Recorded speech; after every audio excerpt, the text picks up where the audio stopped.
question. Sabi niya, looking back, looking back, what roles do you still look back on and why? And was it because feeling mo kulang ang nabigay mo? Or dahil sobrang saya mo playing that character?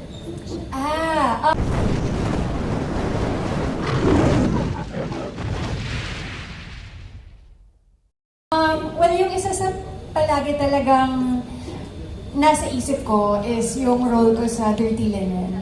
Pero yun, it's not because of anything negative, just because sobrang grateful ako na nagawa ko siya kasi talagang dream role siya for me. And yung buong experience na yung set namin, parang studio, lahat kami magkakasama, lock-in, talagang naging close din lahat. Tapos ang ganda nung kwento and nung script.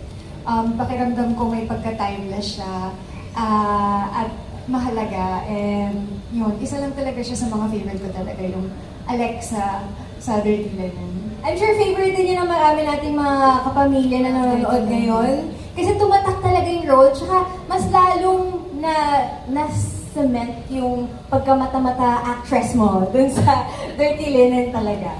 Okay, now our next question, still from G. Looking forward naman, what kind of role do you want to, or would you give your left arm to play and why? Talagang may iaalay na. Madami pa talaga akong gustong gawin. Pero syempre, I really look forward to yung magiging reaction ng mga kapamilya natin dun sa next role ko, which is Anna sa The Loyalty Game. Akala ko kasi nung una parang simple lang yung role na wife discovering something about her husband. Pero yun pala, sobrang layered din nung role ni Anna. And I'm excited kasi it's with Jericho again, pero this time, ibang dynamic naman, malayong-malayo sa Lavender Fields. So abangan po natin yan, The Loyalty Game.